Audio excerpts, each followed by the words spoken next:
Hello friends, आज हम लोग देखने जा रहे हैं एल्गा। ये शैवाल है और एक प्रकार की काई होते हैं। फ्रेंड्स, एक बात समझने की जरूरत है कि जब हम लोग बायोलॉजी को जीएस के पॉइंट ऑफ व्यू से पढ़ते हैं तो यहाँ पर हम लोग उन सारी चीज़ों को नहीं पढ़ते, मार्फोलॉजी नहीं पढ़ते, उसके अंदर सेक्सुअल रिप्रोडक्शन, उसके अंदर मोड ऑफ रिप्रोडक्शन, ये सारी चीज़ों को हम लोग नहीं जानते।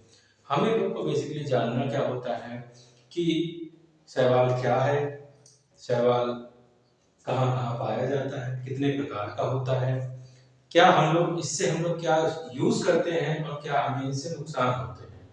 बायोलॉजी में हम लोग सिर्फ उन्हीं बातों को जानेंगे जो चीजें आपके एग्जाम में लगातार पूछी जाती हैं। वो ये जानना चाहते हैं कि आप किस चीज के बारे में जानते हैं, आप जिन चीजों को उपयोग करते हैं उनको आप समझते हैं, जो चीजें आपको फायदा करती हैं या नुकसान करती हैं उनके बारे में आपको जानकारी है या नहीं है। चलिए समझते हैं सवाल के बारे में। तो जो एल्गा होता है, एल्गा एक्चुअली ग्रीन कलर का होता है। इसका मतलब एल्गा का जो अध्ययन होता है उसको फाइकोलॉजी कहते हैं।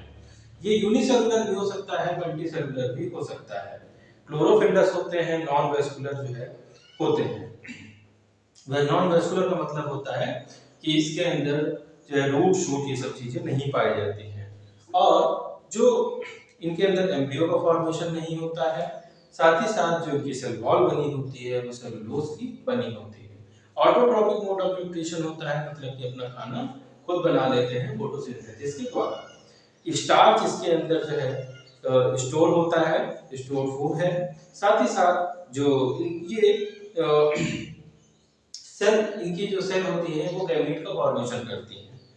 इनको सनी हैबिटेट पसंद होता है, सूर्य जो प्रकाश, सूर्य का प्रकाश होता है उसमें ये पाए जाते हैं। इनकी बॉडी जो होती है वो थायराइड टाइप की होती है। इसका मतलब होता है कि इसके अंदर जड़, तना, पत्ती ये सब डिफरेंशिएशन नहीं पाए जाते। हैबिटेट की बात करते हैं तो हैबिटेट का मतलब होता है आवास, ये कहाँ कहाँ रहते हैं। तो एल्गा जो शैवाल है उसका बहुत वाइड रेंज है, ये अलग अलग जगह पर पाया जाता है। ये पैरासिटिक होता है, ऑटोट्रॉपिक होता है, ये कई प्रकार का होता है। समझते हैं कि ये फ्रेश वाटर से लेके हॉट वाटर स्प्रिंग्स तक पाया जाता है। ये मॉइस्ट सॉइल में पाया जाता है, ये जो है ट्रंक ऑफ ट्री में पाया जाता है। तो जैसे कि कारा, जिसको हम लोग ये देख सकते हैं यहाँ पर, ये कारा है। तो कारा जो है कीचड़ में पाया जाता है। ये कई प्रकार के होते हैं, इनका जो शेप होते हैं कई प्रकार के होते हैं। तो कारा जो है ये कीचड़ में पाया जाता है। रेगुलेरिया जो होता है वो गर्म पानी के झरने में पाया जाता है। वहीं पर वॉल वॉक्स डायटम्स होते हैं, ये जो है पानी की सतह पर तैरते हुए पाए जाते हैं।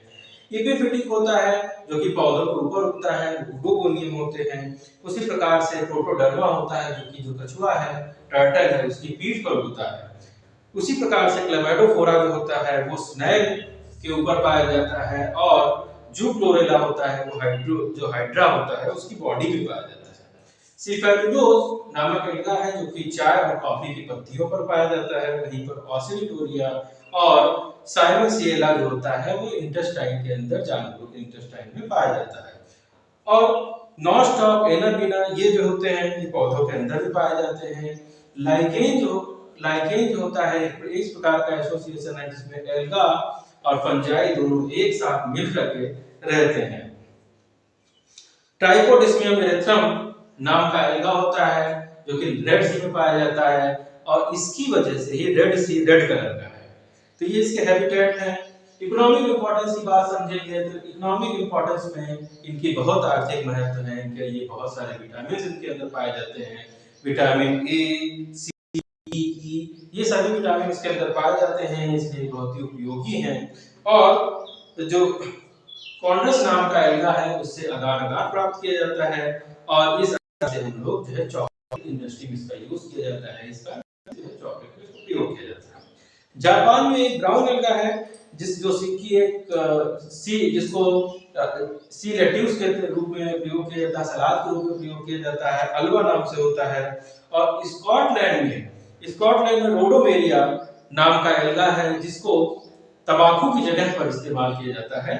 और उसी प्रकार से चाइना में नॉनस्टॉप को एज ए फूड यूज किया जाता है। अगर हम लोग बात करें इंडस्ट्री की तो इंडस्ट्री में एल्जिन नाम का पदार्थ होता है जिसको हम लोग फोटोफिल्म में किया जाता है। सारगासम का इस्तेमाल आर्टिफिशियल फूल बनाने के लिए किया जाता है। कैराड्रस नाम का जो शैवाल है उससे एक म्यूसिलेजियस सब्सटेंस जो है प्राप्त होता है जिसे कैरोवेगिन बोलते हैं। इसका इस्तेमाल शैम्पू बनाने में, बूट पॉलिश बनाने में, इन सभी चीजों में किया जाता है। उसी प्रकार से लैमिनेरिया है, फ्यूकस है, इनमें से आयोडीन, ब्रोमीन, एसीटोन ये सारे सब्सटेंस जो है निकाले जाते हैं जिनका इंडस्ट्री में अलग अलग जगह पर इस्तेमाल किया जाता है। अगार अगार नाम का सब्सटेंस है जिससे कि आर्टिफिशियल फाइबर बनाए जाते हैं, लेदर, सूप ये सारी चीजें जो है बनाई जाती हैं।